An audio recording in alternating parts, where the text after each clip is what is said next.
just a couple of quick reminders before we get started. First, if you've got makeup stuff from the previous unit, we want that done by Friday.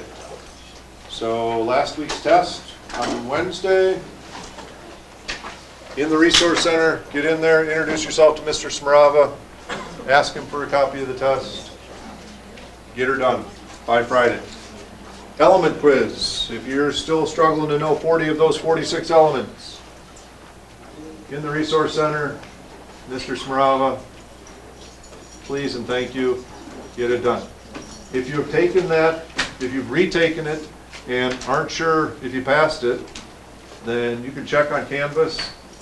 If it's been graded, it'll indicate what the score was, how many you earned out of 46. And if it's less than 40, it'll still be a 0 in the grading column. But you can check the comments, and each time you retake it, we'll add a comment to say, first retake, 39 out of 46. Must retake again, something like that. I don't think there's too many out there, but I believe all the element quiz retakes are up to date and entered. Labs, alchemy lab, rotation lab. Those were from over a week ago. Get those done tomorrow or the next day, or they will become permanent zeros.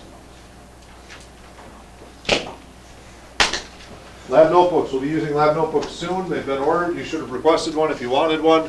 You can start bringing money in for those. They should be in probably the end of next week, I'm hoping. They are $11 whether you ordered a 75-page spiral or a 100-page top bound. When you do bring your money in, please bring it in an envelope. I don't have any envelopes to show you, but an envelope that's sealed with the $11 in it. If it's a check, you can write a check. We're happy to take checks. Make the check out to PHS. Make the checks out to PHS. And please put your name and your tour on there. Huh.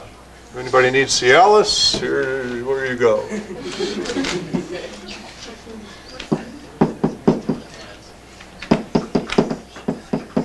No.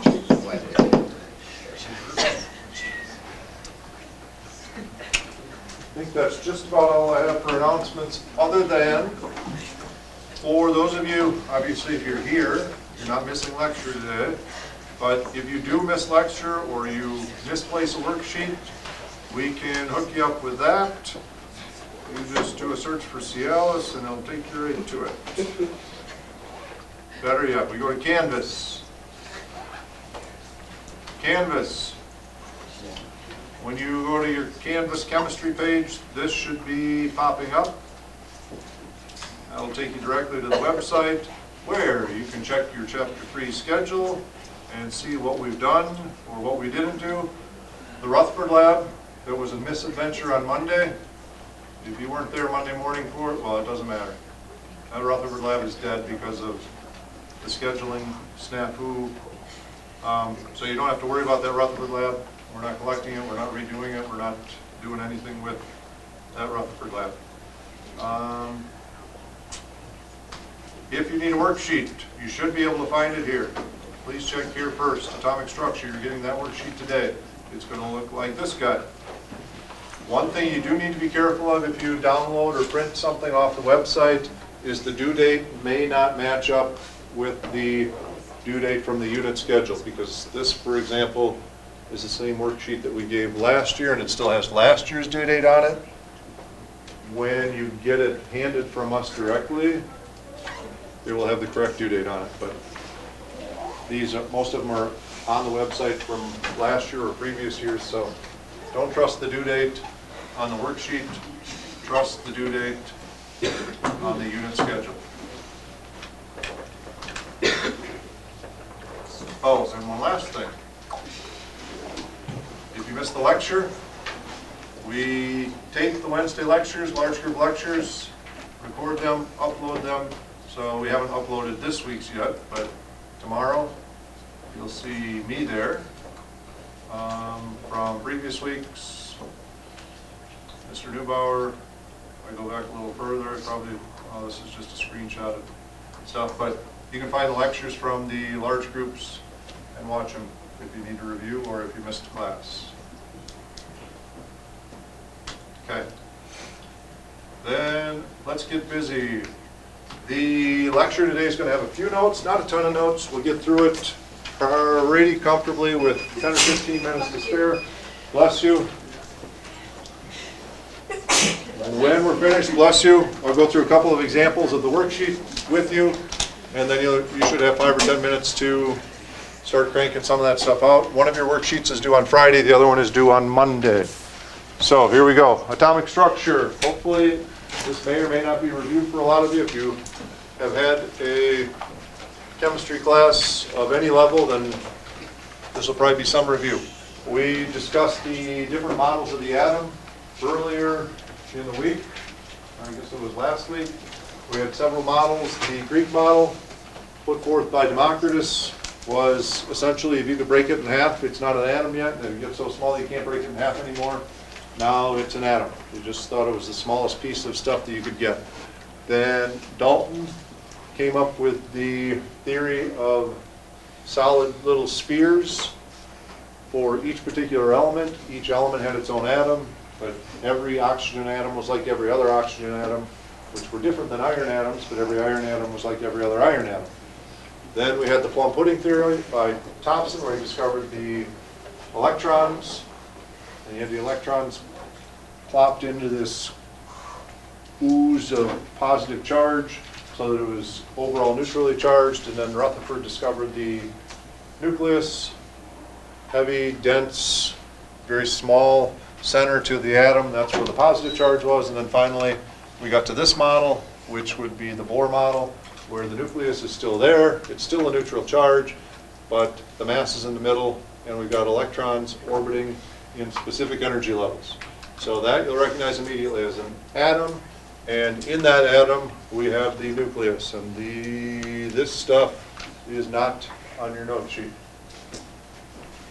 So please know what and where the nucleus is. Also, the key point here is that the nucleus has the mass of the atom. Mr. Neubauer and Mr. Gussie may have given different examples. In my class I talked about Lambeau field in terms of being an atom.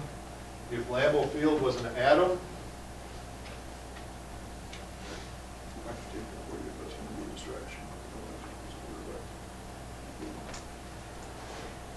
if Lambeau field was an atom, then the nucleus could be a marble placed on the 50-yard line.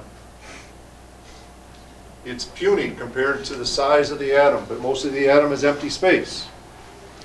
So the rest of Lambeau field is where all those electrons have to roam around. All the mass of Lambeau field would be in that marble. And that's really not even an exaggeration in terms of the relative scale of things, because the nucleus is so small compared to the rest of the space that the electrons of an atom occupy. So extremely dense. So all the mass of that Lambeau field would be in that marble in the middle of the field.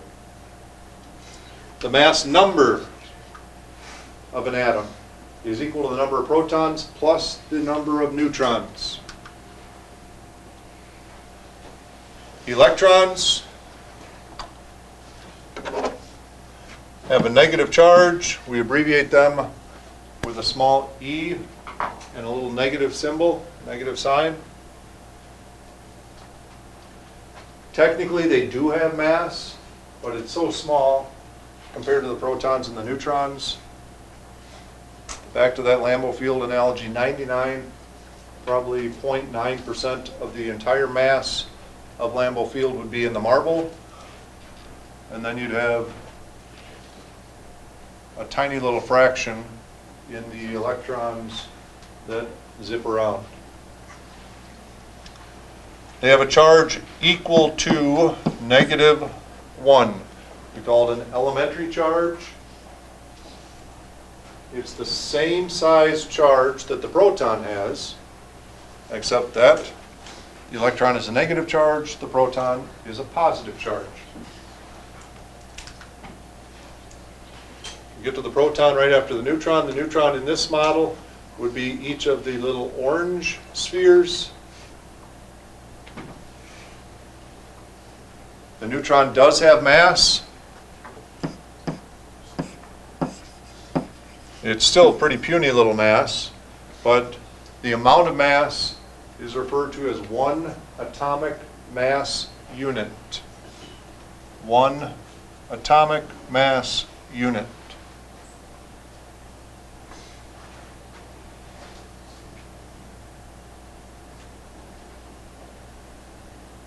And again, neutron, neutral. So there is no net charge on that particular particle.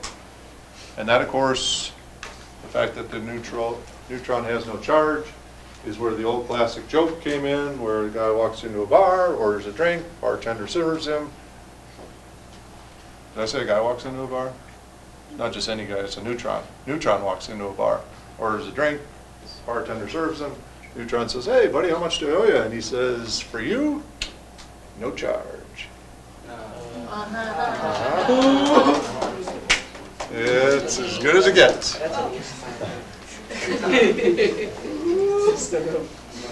Proton also has mass. It has the same mass as a neutron. 1 atomic mass unit. It has the same charge as an electron, except, again, it's a positive 1 charge rather than a negative 1 charge. So if we have equal amounts, equal numbers of protons and electrons, the net charge would be, this is where you respond, zip, 0. Nada. 9. 9, not to be confused with the number 9, is how you say none or no in German. Yeah. And if you were going to say Happy Wednesday or Good Wednesday in German, you'd say Guten Mittwoch, because it's the middle of the week. And Thursday, of course, would be Donnerstag. And Friday is Freitag, and Monday is Montag, and Tuesday is Dienstag. Well, Friday is Guten Tag because it's a good day.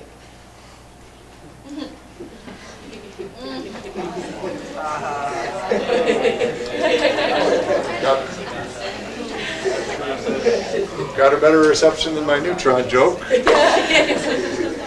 All right. In our generic scenario, our atoms would have equal numbers of protons, neutrons, and electrons. That's not typically the case. A lot of times we have different numbers of neutrons than protons. Those are called isotopes. So isotopes of a given element will have different numbers of neutrons than protons. So for isotopes, the number of protons is not equal to the number of neutrons.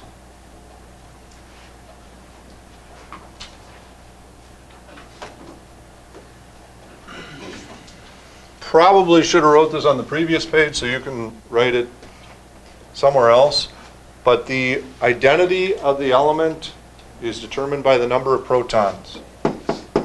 So the number of protons equals the atomic number, and that's what determines the element.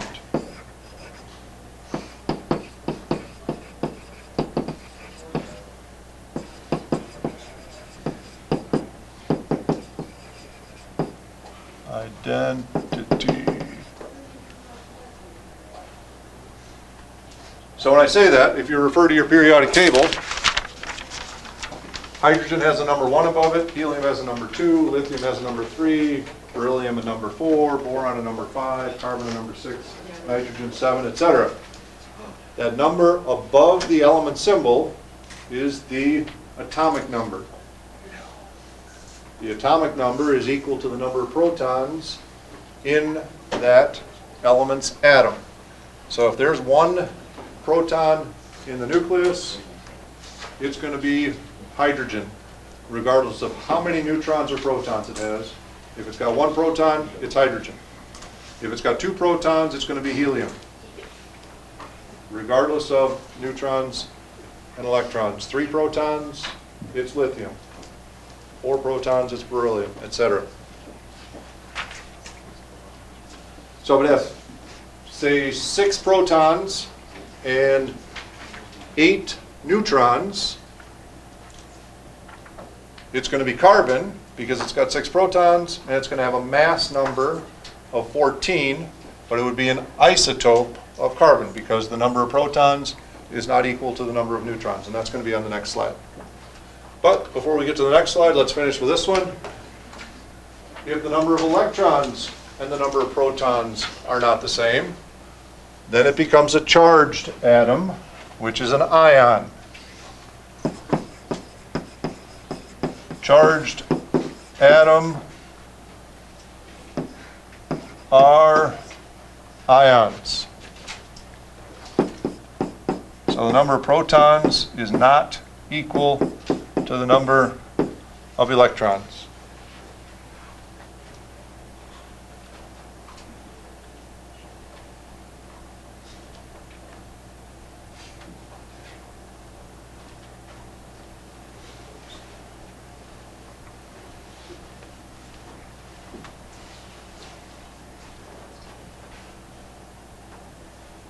An easy way to determine the charge of an ion is to simply take the protons minus the electrons.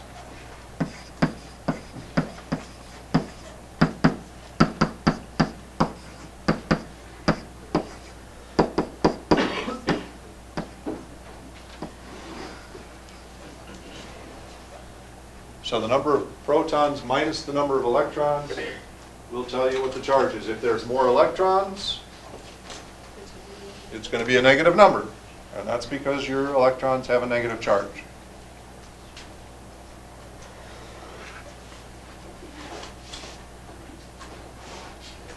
Giddy up? Let's keep rolling. Let's wait a second and then keep rolling.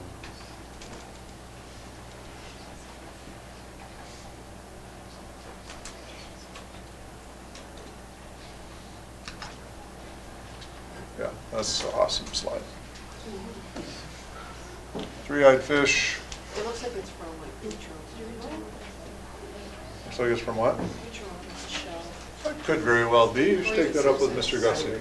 I reckon the one on the left was definitely. Okay. The one from isotopes looks like something from Star Trek almost. I think they all said isotopes with the exception of the three-eyed fish. You have this on your note-taking sheet. Diagram with 3 different isotopes of carbon. The one on the left, 6 protons, 6 neutrons.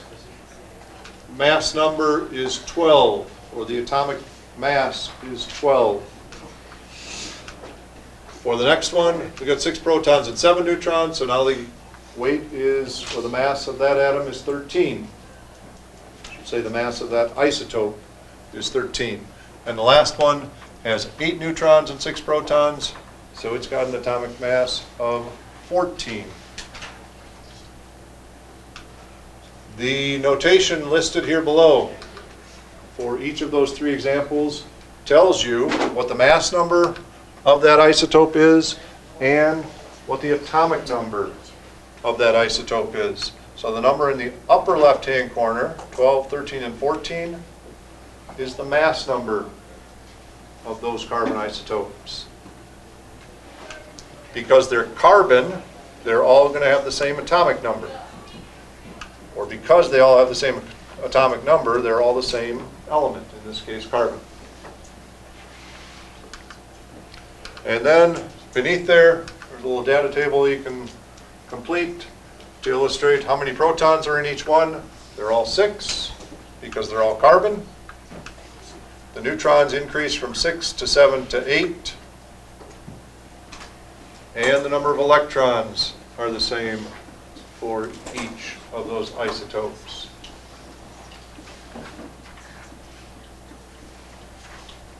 So they are all neutrally charged. Question so far? Too slow, too fast? Or Goldilocks? Just right. Okay, this is what your worksheet's going to look like. We're not going to hand that worksheet out yet because we tried that in one class and we lost focus. So this is what it's going to look like. We'll go through a couple of examples of each side if you would like when we hand it out. But you'll see that there's only a few pieces of information given. From those few pieces of information, you should be able to figure out everything else. So if we tell you what the element name is, you can certainly know the element symbol. By knowing what the element is, we know what the atomic number is. And since the atomic number is always equal to the number of protons, we know that. We gave you the mass number.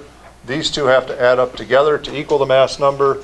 And knowing the charge and the number of protons, we can determine the number of electrons. So it'll take a little bit of repetition to get super comfortable with it, but I know you and you're going to be fine. So that's, I always forget to click as I'm talking about that. That's going to tell you all the stuff I just said. Atomic number is number of protons. Mass number is protons plus neutrons.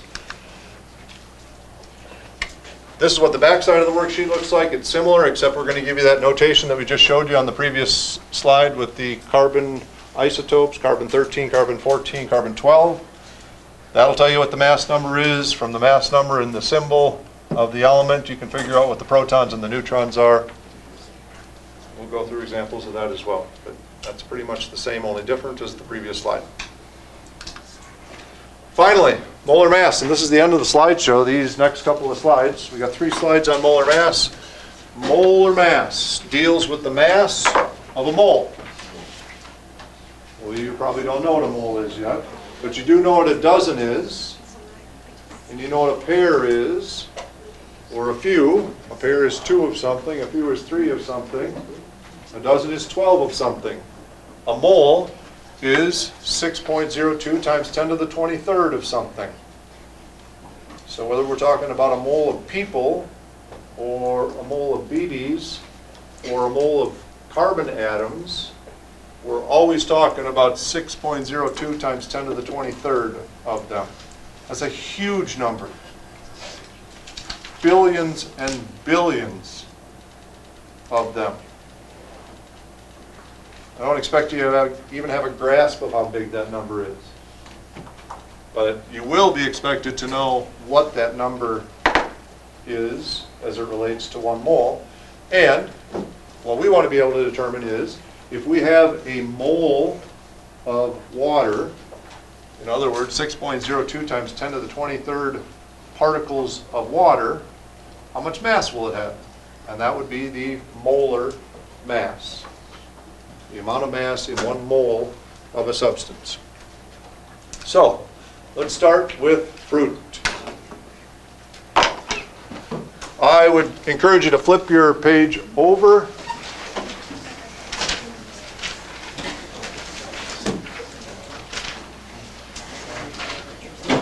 We're going to go through this example first just because pieces of fruit have masses that are easily understood.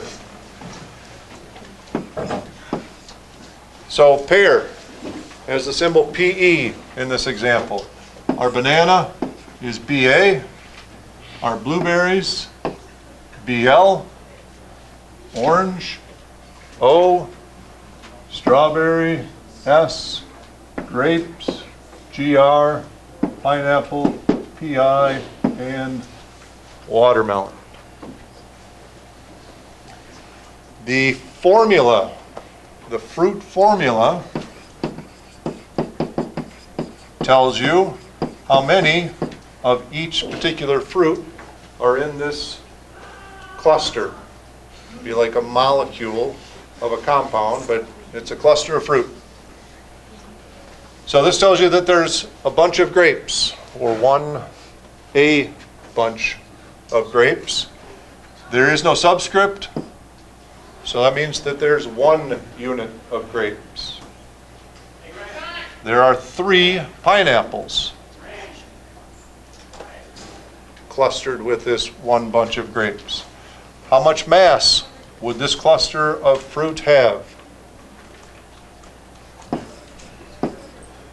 We got grapes. There's 1 of them. Each set of grapes has a mass of 3 grams. So in this fruit formula, we've got a total of 3 grams of grapes.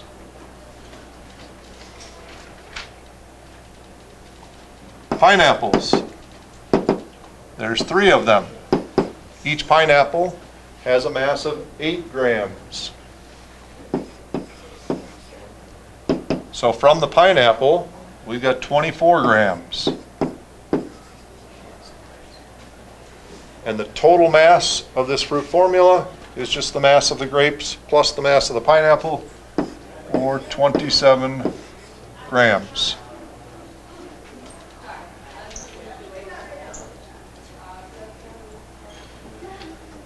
That's easy, huh?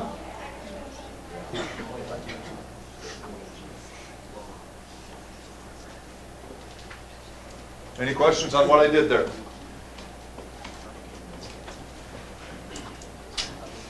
Okay. Well, then let's look at another example that is going to be the same but a little dicier. This is still a fruit formula. Inside the parentheses, we've got 1 watermelon and 2 oranges.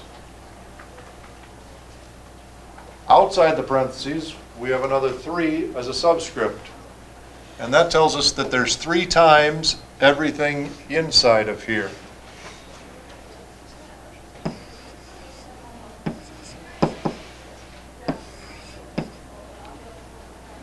Three times everything on the inside.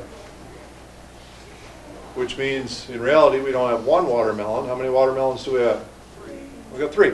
We don't have 2 oranges, we have 6.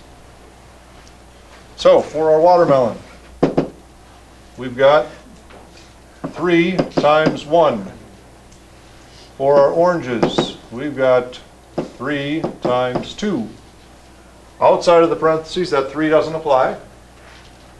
So we've got 1 banana and 4 pears.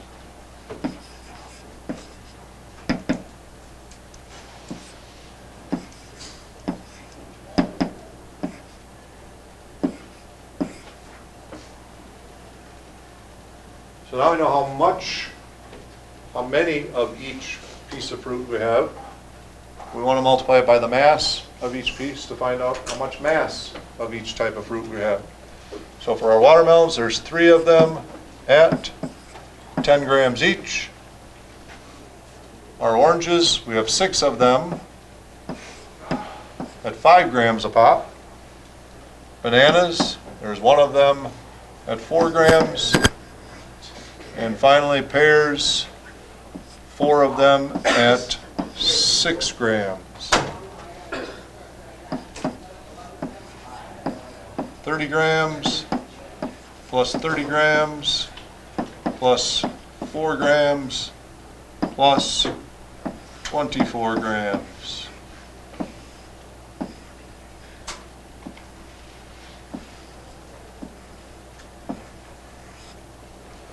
So the mass of that fruit is 88 grams.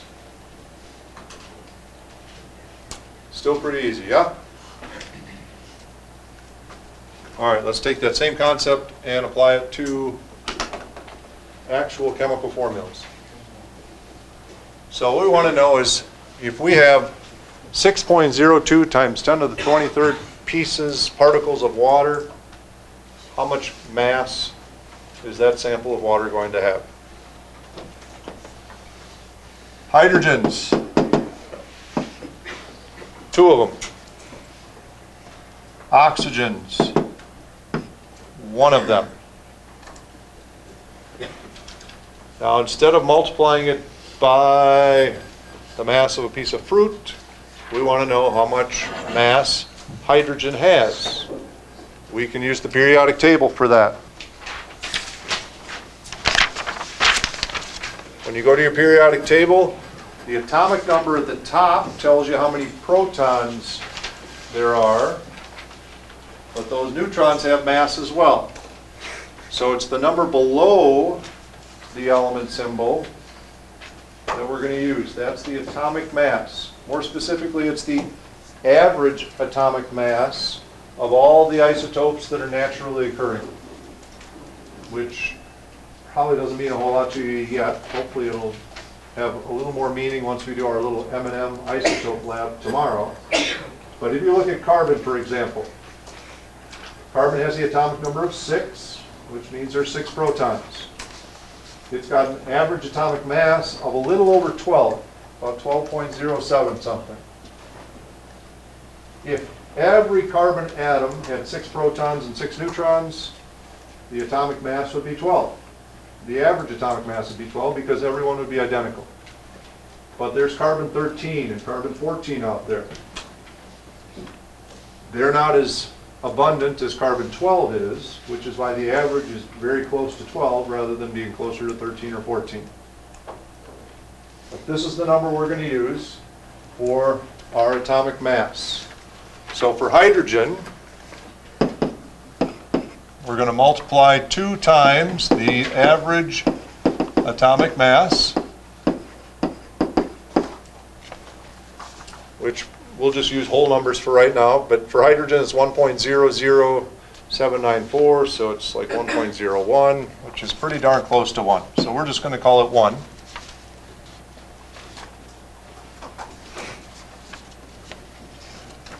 For oxygen, the average atomic mass is 15.99994, pretty darn close to 16. So from the hydrogen in water, we're getting 2 units of mass. From the oxygen, we're getting 16. These would be grams per mole of each of these substances, so we're going to end up with 18 grams per mole for oxygen. And again, if we had 6.02 times 10 to the 23rd particles of water, you would occupy a very small beaker and have a mass of 18 grams. This guy, same deal.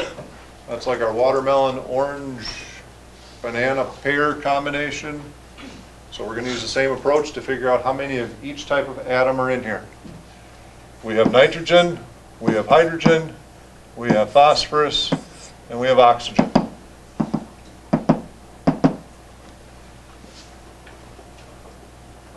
How many nitrogens?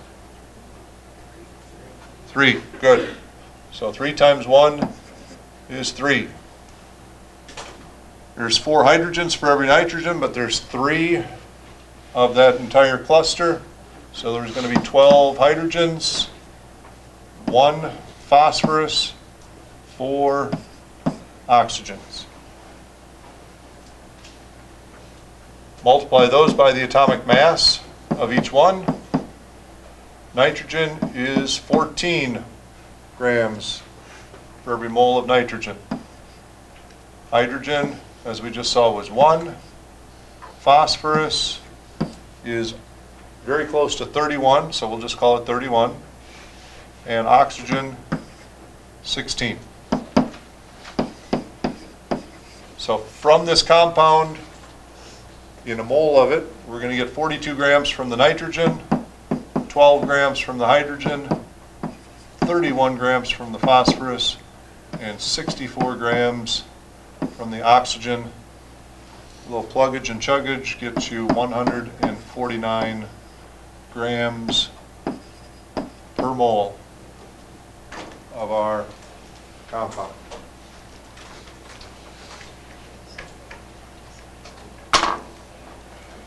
That's all there is.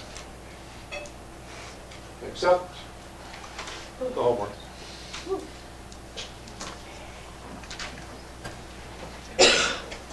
So So we'll hand out each of those 2 sheets. The due dates are listed right in the top right corner. The atomic structure one with all the squares to fill in, Friday the 30th. Ladies and gentlemen, stay with us right now, please, because Mr. Blackford is going to go through some examples on here. And all of you are going to be talking to each other right now and sounding confused. And the way to be not confused is to pay attention and listen to him when he goes through these. So you not talk to each other.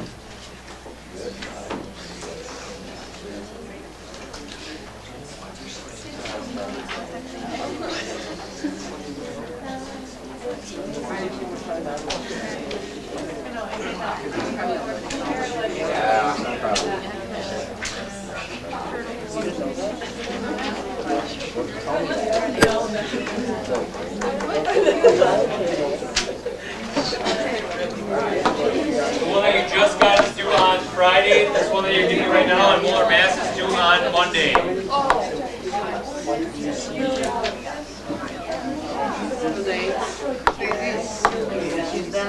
I did. I typed the whole thing.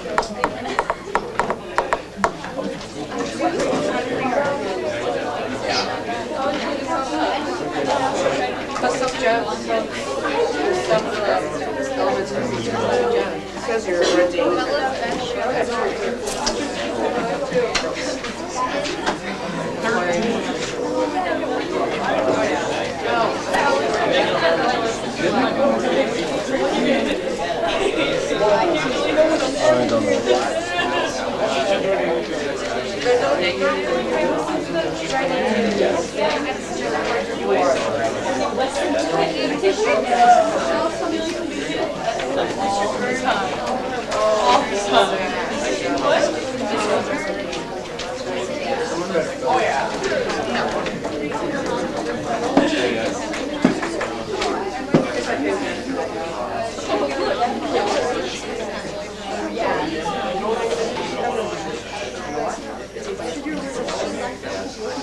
All right.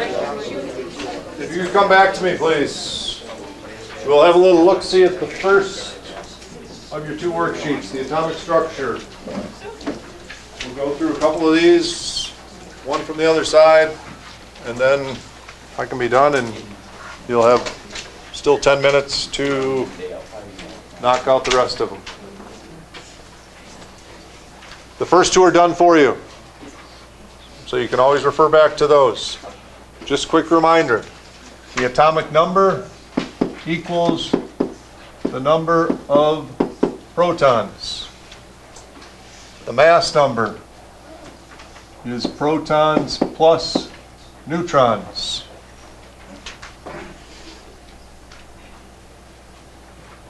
Number of protons equals the atomic number. So these 2 guys are always going to be the same. Those 2 columns are going to be identical for every one that we do. Number of neutrons is going to be the mass number minus the protons.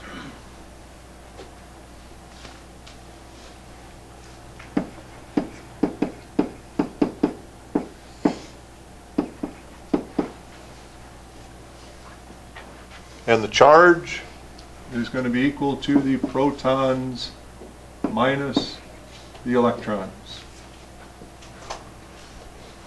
And if you get a negative number, that's because you got more electrons, so it'll be a negative charge.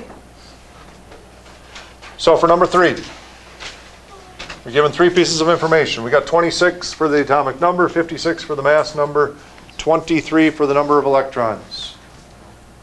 What's one thing we can write down right away? I had a question. Okay. How do you get the number of electrons? Number of electrons is going to be determined either from the charge, well, it's going to be determined from the charge and the number of protons. Okay. If the charge is equal to 0, the electrons is the same as the protons. Okay.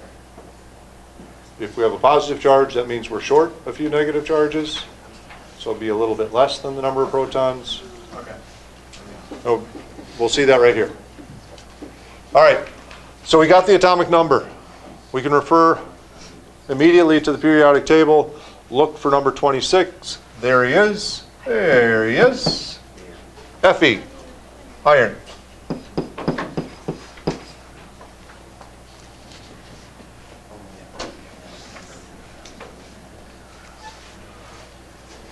Mass number is 56. Atomic number is 26. We don't even need to look at the mass number really to fill the number of protons because we already have the atomic number, which is the same.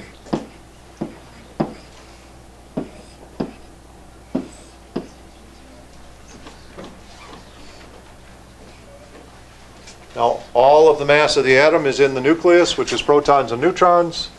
So if we got 56 units of mass, and 26 of them are protons, the rest have to be neutrons, or 30.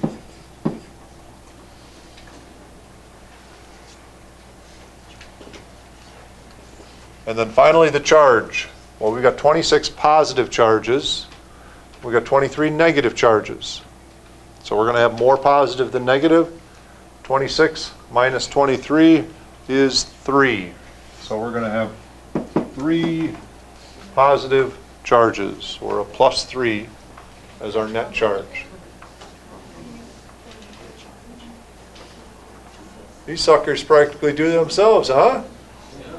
Pretty much. That's what I'm talking about. You want to do another one, or are we good? How about number 5? Number 5's got a little bit of a potential curveball to it. Mass number 34. Number of electrons 18. Charge -2. From the mass number, can we figure out what the element is? Not directly, no.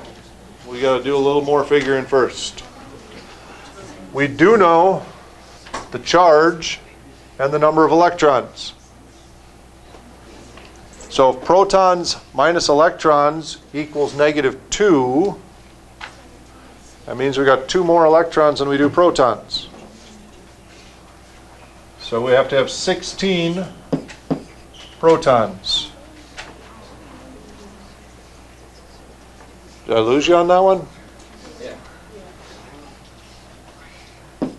P minus E equals charge. We know our charge. We know our number of electrons. Okay? So our charge, we want to carry that out a little bit further. Charge plus electrons equals protons.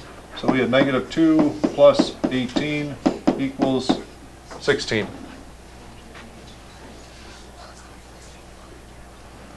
Since we know the protons, we know the atomic number. And since we know the atomic number, we know the element.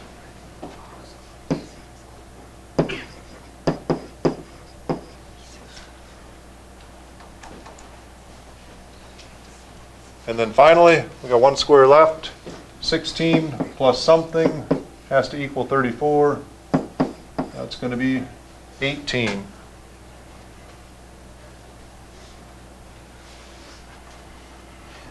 Now, if you look at sulfur on your periodic table, you'll see that sulfur has an atomic mass closer to 32 than it does to 34. That doesn't mean that there is no such thing as a sulfur 34. It just means there's a lot more sulfur 32s than there are sulfur 34s. So the average atomic mass is what you see on your periodic table. But that doesn't mean it's the mass of every possible sulfur atom or isotope.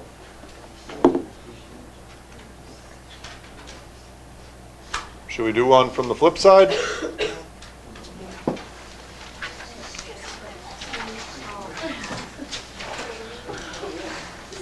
You're fine, kid.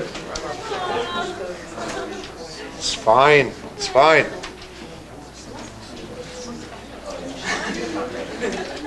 It's fine. Okay. Let's get one. Which one do you want to do?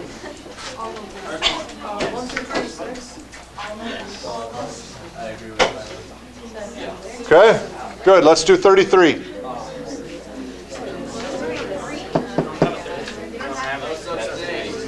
Oh, really? So if I did this one for you, no, it's number 3? Okay, let's do that one. Yes, sir. I got a question on something on the front side, for number 6. Like this number 6? Yeah. Okay. Okay, so if the atomic number is 7, that's what I got for nitrogen. Yeah. Yeah. And then if you do 7 minus the mass number, I got 14 for the mass number. It wouldn't be 8 because of neutrons. It would be 7. Okay, well, let's just have a little look-see. We got 10 electrons, 8 neutrons. We know that it's nitrogen. Nitrogen, element N, nitrogen is atomic number 7. So the mass number, or the atomic number, has to be the same as the number of protons. So there's going to be 7 of those. The mass number is the protons plus the neutrons. 15. Wouldn't it be closer to 14? On the sheet, it is 14, which is the average atomic mass of all the different nitrogen isotopes that you will find in nature. But they're not all nitrogen 14. So the reason that the number isn't exactly 14 is because there's a few 15s floating around, and maybe a few 16s. How do you know if it's 15? Because if you subtract, or if you add the 7 and the 8, like, if you add the first one. So again, the mass number is not the same quantity. It's not the same definition as the average atomic mass. The average atomic mass is what's printed on the bottom of your periodic table. But it's an average because there's lots of different possibilities for each given element. So there, nitrogen 15 is perfectly possible. All right, back to this guy. And this one is nitrogen 14. This is the notation that was given on the, about halfway down on your note sheet. So this tells you what the mass number of that particular isotope is. Because it's nitrogen, you know that there has to be 7 protons.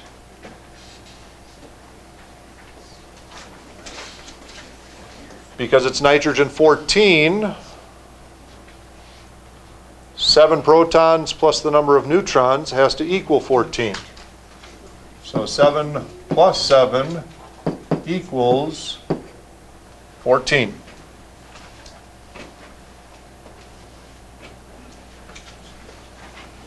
Number of electrons. Well, this guy has a charge of 3. Is that a plus? Minus? Okay. 3 minus. 3 minus tells you that it's got a negative charge, or 3 extra negative charges. So you got 3 more negative charges than you have positive charges. Or 3 more electrons than you have protons. So we're going to have 10 negative charges and 7 positive charges, so that our net charge is minus 3.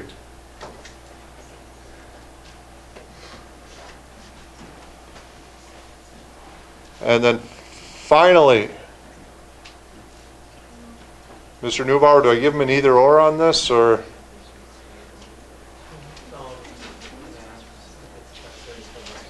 Okay. Mr. Gussie's not been here today, so we're not sure what he wants in this column. I don't know whether he wants the average atomic mass, which would be right off your periodic table, or if he wants the atomic mass of this particular example. In this case, it's going to be the same either way, because the average atomic mass of nitrogen is 14, and the mass of this isotope is 14. But it'll be different up here.